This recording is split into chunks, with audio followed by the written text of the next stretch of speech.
Before we begin this journey of discovery and redemption, I invite you to settle in comfortably. If you seek stories that don't just entertain, but embrace the soul and bring light to difficult days, please subscribe to the channel. Here, every word is a step toward our own inner truth. Shall we begin? The sound that defined Hebert's life wasn't music, it was the hum of the central air conditioning in his sand-ton penthouse in Johannesburg. It was a constant, metallic, sterile buzz that filled the void between his breaths. Hebert woke up at 4:45 a.m., not because the sun invited him, but because the alarm on his smartwatch vibrated against his wrist, demanding productivity. He would rise and walk across the cold marble floor. The apartment was a monument to modern minimalism, shades of gray, glass, and steel. There were no family photos on the walls, only expensive abstract paintings that said nothing. As he prepared his coffee, the aroma was intense, but he barely noticed it. He drank the black liquid while staring at the mist covering the city below. To the world, Hebert was the prince of logistics, the young man set to inherit the Miller Group. To himself, he was a polished gear in a machine he didn't remember helping to build. His clothes were his armor. The navy blue suit, the pristine white shirt, the silver cufflinks. Every piece was chosen to project power and hide the fragility of a man whose chest tightened with every new notification on his phone. He spent his days surrounded by people but lived in a desert of connection. Conversations were transactional. How are the margins? Is the contract signed? We need to cut costs. No one asked how he was, and he wouldn't know how to answer if they did. Hebert's exhaustion was spiritual, a fatigue that no luxury holiday in Dubai could cure. He was tired of being a shadow of his father's ambitions. Inside Hebert's genuine leather briefcase, hidden beneath quarterly reports, was a small, worn leather notebook.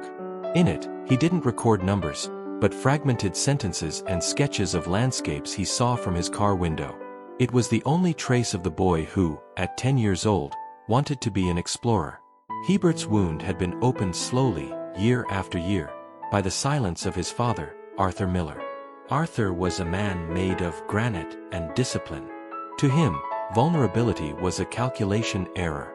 Hebert remembered a childhood birthday when he received a photography kit. The spark in his eyes was extinguished the very next day when his father replaced the camera with a set of books on financial management. Toys don't build legacies, Hebert, was the only explanation. This regret pulsed like a dull heartbeat. Hebert would look at his hands during meetings and see hands that should have been holding a lens, focusing on the beauty of the world, but were instead shackled to pens that only signed layoffs and cold contracts. He felt he had betrayed himself so as not to be betrayed by his father's affection, an affection that, ironically, never came. He lived in a state of mourning for a life he never had the courage to start, suffocated by the expectation of being the perfect successor to a man he barely knew beyond the boardroom. The break in routine came with an even deeper silence, the silence of a disconnected phone line. The family lawyer, Dr. Eris, called in the early hours of a rainy Tuesday. Arthur Miller had suffered a massive heart attack while watching the sea at his estate in Cape Town. He was dead.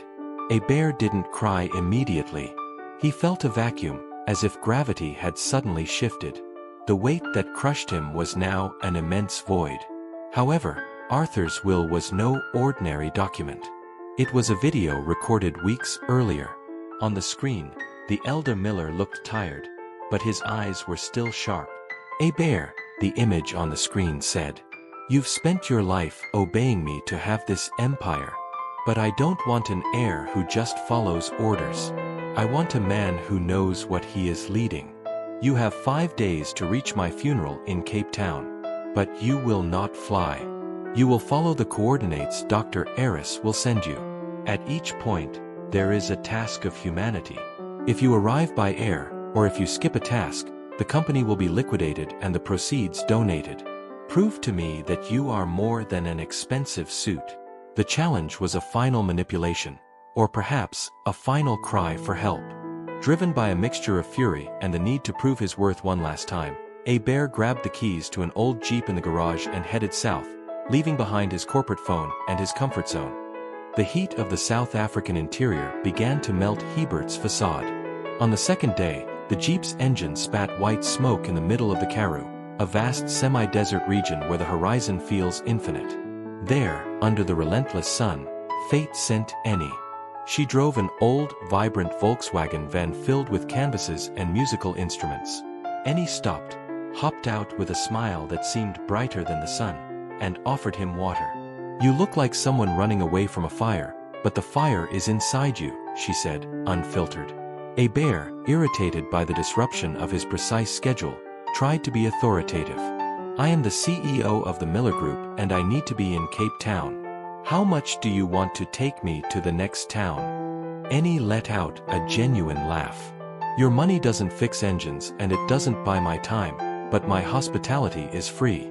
Hop in, let's see if the universe can teach you how to hurry in a different way." The trip became an ideological battlefield. Hebert spoke of efficiency, Annie spoke of watching the wind's direction. Hebert checked his watch, Annie stopped the van to help a shepherd find a lost lamb. "We're losing time," Hebert would shout. "No," she replied calmly. "We're gaining a story." For the first time, Hebert was confronted by someone who wasn't impressed by his last name, forcing him to look at the man behind the title. Hebert to a small village of retired miners. The task left by his father was, listen to the story of someone the world has forgotten. Hebert tried to approach an old man sitting on a porch, but his approach was mechanical, like a job interview. The man sensed the lack of soul and refused to speak. Frustrated, exhausted, and feeling the weight of the grief he had been suppressing, Hebert snapped. He kicked the sand, screaming at the blue sky about how ridiculous this was, about how much his father hated him. He walked behind an abandoned building and collapsed. The tears, dammed up by decades of being strong, finally broke through. He felt like an absolute failure. He couldn't complete a simple task because he didn't know how to connect with another human being without a contract between them. The silence of the village was deafening. He realized that if the company vanished tomorrow, he would have nothing. No one would miss Hebert the man, only Hebert the executive. It was his darkest moment. He felt small, empty, and profoundly alone, even with Annie watching from a distance with a look of deep compassion. Annie approached in silence and sat beside him on the ground. She didn't offer motivational quotes from books. She simply handed him the old camera she had seen in his backpack. "What do you see when you're not trying to make money?" she asked softly. Hebert looked through the lens. He focused on a tiny flower growing through the cracks in the dry concrete. The resilience of that minute life amidst the desolation touched him in a way no profit report ever could. He took the photo.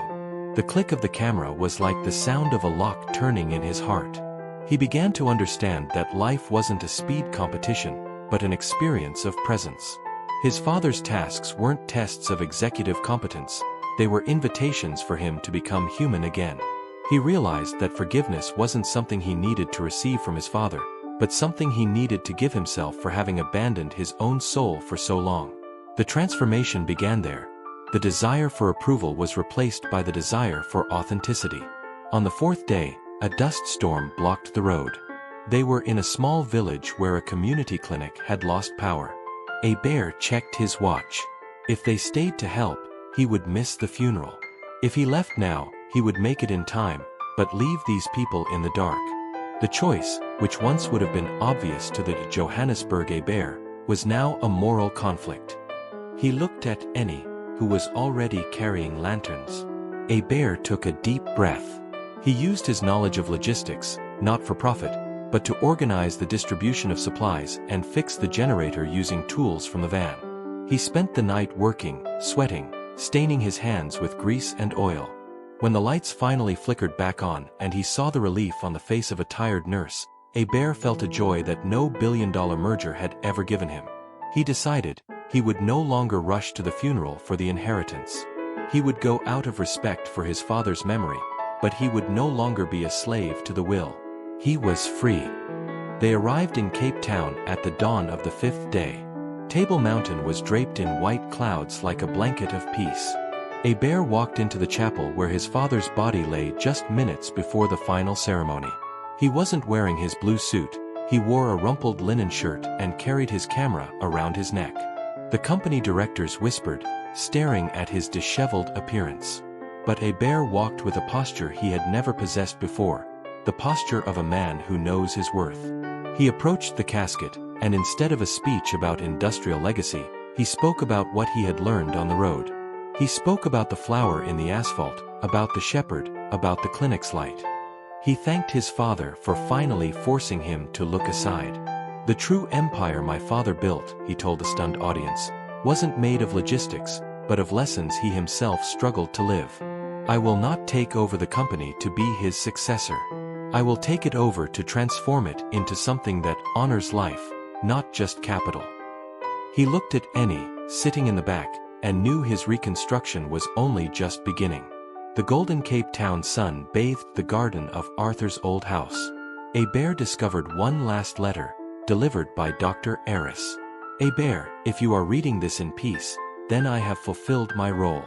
I was a hard father because the world is hard, but my greatest fear was that you would become like me, a man with everything but nothing. The company is now yours, no strings attached. Use it to create the beauty I didn't have the courage to create. Hebert closed his eyes and felt the ocean breeze. The tightness in his chest was gone. He opened a new file on his computer, but it wasn't a spreadsheet. It was the outline for a foundation to support traveling artists and community projects in the Karoo. Annie approached with 2 mugs of tea. They looked at the sea in silence, a silence now filled with possibility, not emptiness. Hebert took his camera and captured a photo of Annie smiling against the evening light. He had found what he was looking for, not a title, but a purpose. He was ready to live, not for the eyes of others, but for the truth of his own heart. The journey had ended, but his life was finally beginning. Hebert's story teaches us that sometimes, the biggest detour in our route is actually the shortest way home, to who we truly are. If you felt inspired by this transformation, if you felt that there is a part of you that also needs a fresh perspective, I invite you to join our community. Subscribe to the channel so you don't miss our next journeys. Comment below, what baggage do you feel you need to leave behind today to walk a lighter path? And if you know someone going through a personal desert, share this story. Sometimes, all we need is a new lens to see the light again. Stay well, and remember, the beauty is in the journey.